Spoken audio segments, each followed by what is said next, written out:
बिस्मिल्लाहिर्रहमानिर्रहीम अल्हम्दुलिल्लाहि रब्बिल आलमीन वस्सलातु वस्सलामु अला रसूलिहिन नबिय्यिल करीम व अला आलिहि व सहबिहि अजमईन। आज के इस सुंदर और ख़ूबसूरत प्रोग्राम के मौके पर हमारे रामपुर के पुलिस कप्तान साहब जो एक तरफ अपनी जिम्मेदारी को भी बखूबी अदा करते हैं और दूसरी तरफ जो लोग उनसे संबंध रखते हैं, ताल्लुकात रखते हैं, उन ताल्लुकात को निभाते भी। मैं अपनी तरफ से भी इस पुरनूर प्रोग्राम में उनका स्वागत करता हूं और मैं समझता हूं कि अगर ऐसे लोग जो जनता के बीच में रह करके उनके दुख और दर्द को समाप्त करने के लिए प्रयोग करेंगे तो शायद हम आज के दौर में उस भारत का और उन स्वतंत्रता सेनानियों का जिन्होंने आज से 75 साल पहले इस मुल्क को आज़ाद करते हुए एक सपना देखा था कि हम विकसित भारत बनाना चाहते हैं, हम एक ऐसा भारत बनाना चाहते हैं जहां पर नफ़रतें ख़त्म हों और लोगों के दरमियान में मोहब्बतें हों। तो मैं समझता हूं कि जब आप जैसे लोग रहेंगे तो ये काम हम सब के लिए बहुत आसान हो जाएगा। आज के इस प्रोग्राम में मंच पर हमारे रामपुर के जो दोस्त हैं, मुनन साहब मेरे साथ में मुरादाबाद से आए हैं, हाजी इफ्तिखार साहब व्यापार मंडल से जुड़े हुए हमारे साथी और रामपुर के मशहूर शायर, उनको तारुफ की ज़रूरत नहीं है, और कुछ लोगों के मैं नाम नहीं जानता हूँ माजरत करते हुए। मौलाना अंसार साहब जिन्होंने इस खूबसूरत मजलिस को सजाया और जिनकी दावत पर हम सब लोग यहाँ जमा हुए हैं, उनका शुक्रिया अदा करते हुए, उनको मुबारकबाद देते हुए मैं अपनी बात शुरू करना चाहता हूँ। देखिए, ये ज़मीन बहुत मुबारक ज़मीन है। इसी ज़मीन ने मौलाना मोहम्मद अली जौहर को पैदा किया था, जिसने इंग्लैंड में ये कहा था कि मैं उस मुल्क में मरना पसंद नहीं करता जिस मुल्क को आज़ादी नहीं मिली है। और आज़ादी के लिए उनका लंबा इतिहास रहा है।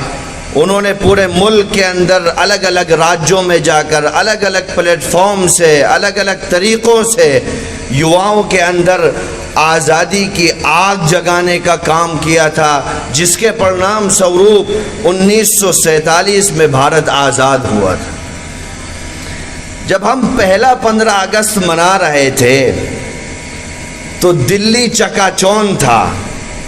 तत्कालीन प्रधानमंत्री भाषण कर रहे थे, लेकिन महात्मा गांधी उस वक्त दिल्ली में नहीं थे, बल्कि महात्मा गांधी दिल्ली से 2000 किलोमीटर दूर बंगाल में उस वक्त जो हिंदू मुस्लिम राइट्स हो रहे थे, दंगे हो रहे थे, उन दंगों की आग बुझाने के लिए आज़ादी की लड़ाई में महत्वपूर्ण योगदान देने वाला व्यक्ति 1947 15 अगस्त में दिल्ली के अंदर मौजूद नहीं था। सारी दुनिया से उनके पास लेटर पहुँचे, मीडिया जगत के लोग आए, उनसे कहा कि साहब आप जाइए दिल्ली, आज़ादी के जश्न में शामिल होइए। लेकिन बापू ने कहा था 20 लाख लोग धर्म के नाम पर बंगाल के अंदर लड़ रहे हैं, मैं इनको छोड़कर किसी आज़ादी का जश्न नहीं मना सकता। बापू ही ने कहा था कि अगर भारत को समझना है तो आपको ग्रामीण क्षेत्रों में जाना पड़ेगा। 70 से 80% भारत गांव में बसता है। अगर हमें एक गौरवशाली, वैभवशाली, समृद्ध, संपन्न भारत का निर्माण करना है तो हमें आखिरी छोर पर बैठे हुए व्यक्ति को भी विकास की मुख्य धारा से जोड़ना ही पड़ेगा। और फिर हमने जो 200 साल लड़ाई लड़ी है, जिसमें महात्मा गांधी भी आपको मिलेंगे, लक्ष्मीबाई भी आपको मिलेंगी, भगत सिंह भी मिलेंगे, चंद्रशेखर आज़ाद भी मिलेंगे, मौलाना मदनी भी मिलेंगे, अशफाकुल्लाह खान भी मिलेंगे, हजरत शेखुल हिंद रहमतुल्लाह अलैह भी मिलेंगे, डॉक्टर अंबेडकर भी मिलेंगे।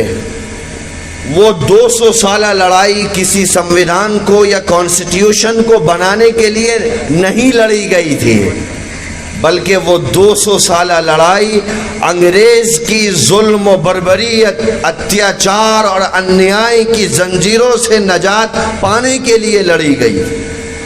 और जब मुल्क आज़ाद हुआ तो सामूहिक तौर पर उस वक्त देश के जो योद्धा थे वो एक साथ बैठे और उन्होंने ये तय किया कि आज ही वो समय है, हमें संकल्प लेना है कि हमारे इन 200 साल में जो करोड़ों स्वतंत्रता सेनानी फांसियों के फंदों को चूम गए, जिन्होंने अपने बच्चों को यतीम किया, अपनी बीवियों को बेवा किया, वो फांसी के फंदे पर अगर चढ़ रहे थे, वो किस भारत की कल्पना करके चढ़ रहे थे। आज उस भारत को कुछ पेपर्स पर संविधान के रूप में गढ़ने का समय है, ताकि हम उन्होंने जिस भारत की कल्पना की थी उनकी कल्पना को, उनके सपनों को साकार कर सकें। फिर डॉक्टर अंबेडकर साहब की अध्यक्षता में एक कमेटी बनी जिसमें एक संविधान बनाया गया और ये तय किया गया कि जो लोग फांसी के फंदों पर चढ़े थे उन्होंने उस भारत की कल्पना की थी जिस भारत के राइट्स को, अधिकारों को, कर्तव्यों को इस संविधान का हिस्सा बना दिया गया। और फिर वो संविधान लागू किया गया और जिसमें मानवता का वो पैगाम दिया गया सारी दुनिया को, कोई डिस्क्रिमिनेशन नहीं होगा in the name of religion, in the name of caste, in the name of language, in the name of culture. Bharat का संविधान ऐसा बनाया गया कि इस धरती से पैदा होने वाला हर व्यक्ति संविधान की नज़र में उसको वही अधिकार प्राप्त होंगे जो इस मुल्क की शीर्ष पद पर बैठने वाला जो व्यक्ति होगा, जो उसको अधिकार होंगे, वही अधिकार एक आम आदमी को भी होंगे। कोई भेदभाव किसी भी तरीके से नहीं होगा। अब गुलामियत का दौर ख़त्म हो गया। अब 1947 में एक ऐसे सूर्य का उदय हुआ है जिसकी किरणों से फ़ायदा गांव में रहने वाला व्यक्ति भी उठाएगा, शहर में रहने वाला व्यक्ति भी उठाएगा, आदिवासी भी उठाएगा, हर जात का, हर कल्चर का, हर धर्म का और हर राज्य का रहने वाला व्यक्ति उसकी किरणों से फ़ायदा उठाएगा। ये तय किया गया। और उसके बाद अगर मैं इस आज़ादी को लेकर के कुछ मिनट में 2-4 बातें कहूँ तो देखो, आज़ादी शब्द बहुत छोटा है, आपको शायद 2-4 सेकंड लगेंगे कि आपकी बात पूरी हो जाएगी, लेकिन हमें इस आज़ादी के पीछे के जो जुनून है, जो जज्बा है, जो लड़ाई है, आज का ये दिन उस लड़ाई को, उस जज्बे को, उस जुनून को समझने का है। अगर आप देखेंगे तो इस मुल्क की आज़ादी के लिए एक गवर्नमेंट बनाई गई अफ़गानिस्तान में, काबुल में। अभी एक सम्मेलन हुआ था कॉन्स्टिट्यूशन क्लब में, जिसको national security adviser Ajit Doval ji उस प्रोग्राम में थे और उसमें मुख्य तौर पर इस विषय पर चर्चा किया गया कि इस देश के कुछ लोगों ने काबुल में जाकर के एक हुकूमत बनाई थी, जिस हुकूमत का सदर राजा महेंद्र प्रताप जी को बनाया गया था। और वहाँ तय किया गया था कि हमें इस मुल्क को आज़ाद कराना है, इस मुल्क के अंदर गुलामियत के दौर को ख़त्म करना है, जुल्म व बर्बरियत के दौर को ख़त्म करना है। एक बात मैं और कहता चलूँ कि आज़ादी की लड़ाई में जिन लोगों का नाम आता है उनमें मुख्य तौर पर अगर आप देखें तो हज़रत शेखुल हिंद मौलाना महमूद हसन देवबंदी रहमतुल्लाह अलैह का भी नाम आता है। जिन्होंने इस मुल्क की आज़ादी के लिए माल्टा में सालों गुजारे, उनको अलग अलग तरीक़े की सज़ाएं दी गईं, लेकिन जब उन्हें रिहा किया गया तो उनका जहाज़ अभी मुंबई की बंदरगाह पर नहीं पहुंचा था। उस वक्त एक सर रहीम बख्श थे, उनको भेजा गया और कहा गया कि आप मौलाना साहब से कहिए कि आप आज़ादी की लड़ाई में चले गए, आपका मदरसा बंद हो गया है, आप जो शिक्षा दिया करते थे, ज्ञान बांटा करते थे, उसके भी दरवाजे बंद हो गए हैं। आप देश के अंदर आइए, अपनी शिक्षक संस्थानों को चलाइए, लोगों में ज्ञान बांटिए। तो वो मौलाना महमूद हसन जो अंग्रेज़ के अत्याचार और अन्याय की वजह से कमज़ोर हो गए थे, सर रहीम बख्श की इस बात को सुन करके उठ के बैठ गए और कहने लगे कि साहब, मेरे देश में अंग्रेज़ की हुकूमत है, जिस देश में अंग्रेज़ की हुकूमत हो उस देश में महमूद हसन को जीना तो जीना, मर कर दफन होना भी गवारा नहीं है। मेरे पास चलने की ताकत नहीं है। मैं मुंबई पहुंच करके अपने शागिर्दों से कहूँगा कि मुझे एक चारपाई पे लिटाएं और मेरी चारपाई अपने कंधों पर उठाएं और पूरे देश का दौरा कराएं। मैं देश के हर राज्य में जाकर के ये कहूँगा कि जिस मुल्क में अंग्रेज़ की हुकूमत हो उस मुल्क में अंग्रेज़ों को भगाने के लिए सारे भारत के लोगों को सामूहिक तौर पर मिलकर लड़ना होगा और हम अंग्रेज़ की ग़ुलामी कबूल नहीं करेंगे।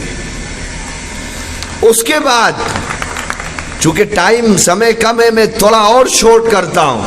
उसके बाद मौलाना मदनी का दौर आया। आज भारत में सर्वाधिक लोकप्रिय रिलीजियस लीडर अगर कोई हैं तो वो मौलाना अरशद मदनी साहब हैं। उनके पिताजी इसी देश की आज़ादी के लिए 10 साल से ज़ायद जेल में रहे। उनके जीवन का हर तीसरा दिन भारत की आज़ादी के लिए जेल में गुजरा है। उन्होंने एक ऑर्डर देशवासियों को दिया था कि अंग्रेज़ की फ़ौज में भर्ती होना हराम है, क्योंकि अगर आप इनकी फ़ौज में जाएंगे तो ये आपके ख़िलाफ़, देश के ख़िलाफ़, देशवासियों के ख़िलाफ़ लड़ाई लड़वाएंगे। तो उनको कोर्ट में तलब किया गया, उन्हें बुलाया गया और उनसे पूछा गया कि आपने इस तरह का कोई आदेश जारी किया है? तो उन्होंने कहा हाँ, मैंने कल भी जारी किया था, आज भी जारी कर रहा हूँ और कल भी जारी करूँगा। तो मौलाना मोहम्मद अली जौहर उनके पैरों में गिर गए, कहने लगे साहब ये फांसी आपको दे देगा, आप कैसी बात कर रहे हो जज के सामने? तो उन्होंने कहा साहब मैं देवबंद से अपना कफन लेकर के आया हूँ। और उस वक्त उन्होंने चंद अशआर कहे थे और कहा था कि मसाइब में उलझकर मुस्कुराना मेरी फितरत है, मुझे नाकामियों पर अश्क बरसाना नहीं आता। और फिर जज से कहा था कि साहब खिलौना समझकर न बर्बाद करना कि हम भी किसी के बनाए हुए हैं। खैर देश आज़ाद हुआ, पूरे तौर पर सामूहिक तौर पर सबने बलिदान दिया। गांधी जी की अध्यक्षता में एक लंबी लड़ाई लड़ी गई। मैं आज़ादी के बाद की 2-3 घटना आपके सामने उनका चर्चा करके अपनी बात ख़त्म करता हूँ। अगर आप देखेंगे आज़ादी के बाद चूँकि जो मेजर मुस्लिम था, दुर्भाग्य से देश तकसीम भी हो गया।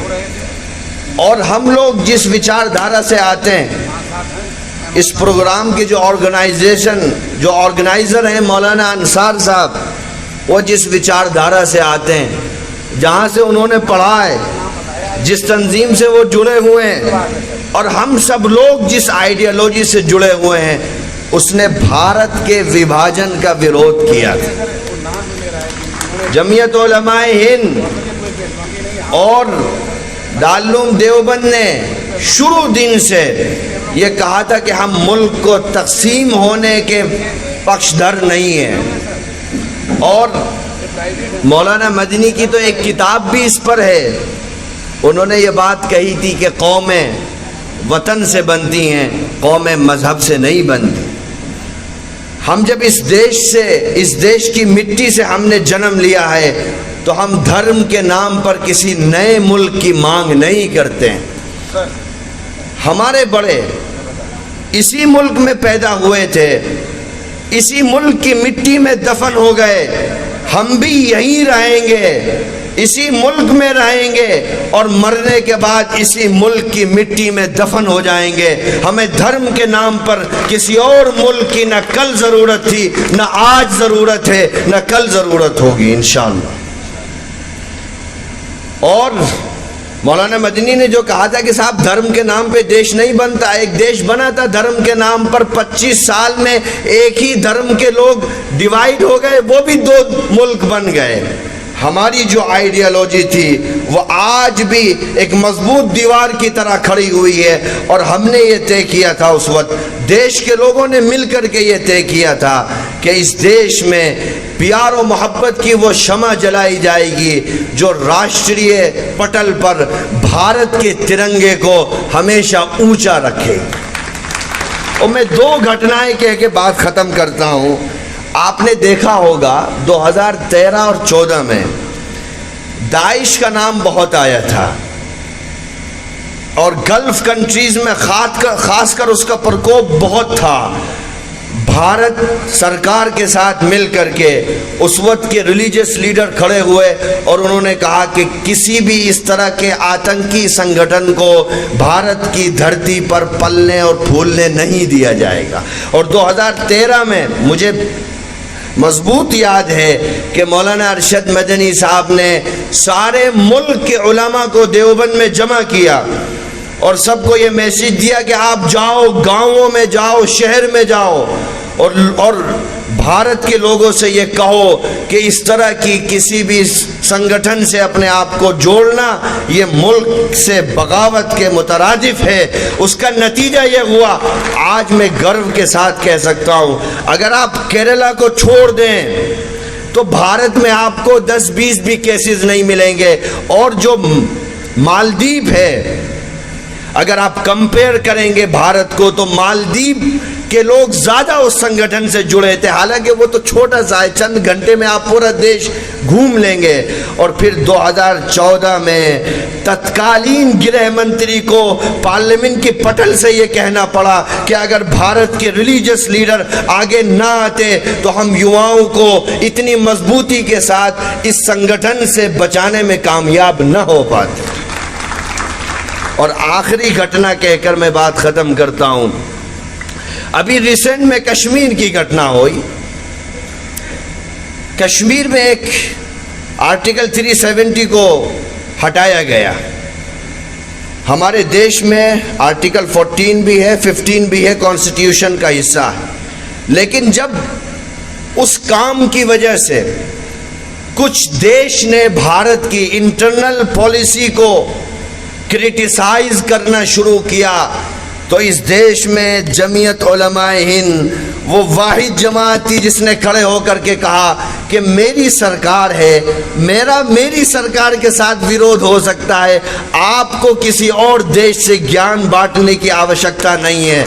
हम भारत की एकता, अखंडता और संप्रभुता पर किसी से कोई समझौता नहीं कर सकते। और आपको ये जानकारी होगी कि भारत के विदेश मंत्री ने उस स्टेटमेंट को यूनाइटेड नेशन में कोट किया और ये कहा गया उसमें कि ठीक है आपका विरोध हो सकता है, लेकिन हमारे इंटरनल विरोध की वजह से किसी और देश को हमारे मुल्क की दाखिली पॉलिसीज के खिलाफ कोई काम करने की ज़रूरत नहीं है। और जब पाकिस्तान के राष्ट्रपति भारत आए थे 2011 में, उस वक्त भी जमीयत उलमा हिंद ने उनसे ये कहा था कि आप भारत के मुसलमानों की फ़िक्र मत करिए, इस देश के 70% लोग इंडियन मुस्लिम्स के साथ उनकी प्रॉब्लम में लड़ने के लिए तैयार हैं। तो मैं आपको सिर्फ ये कह रहा हूँ कि हम एक युवा देश, हमारी 75% पॉपुलेशन एक आंकड़े के मुताबिक, और एक आंकड़े के मुताबिक 65% पॉपुलेशन अंडर 35 है और 40% पॉपुलेशन अंडर 20 है। युवाओं को मिलकर के, बड़ों की दुआएं लेकर के सामूहिक संकल्प के साथ आगे बढ़ना है और इस सपने को साकार करना है कि हमें राष्ट्रीय पटल पर भारत के तिरंगे को सबसे ऊंचा करना है। इन्हीं शब्दों के साथ मैं अपनी बात ख़त्म करता हूँ। आप लोग यहाँ बड़ी तादाद में जमा हुए, आप सब लोगों का बहुत बहुत शुक्रिया। व आखिर दावाना अनिल हम्दुलिल्लाहि रब्बिल आलमीन।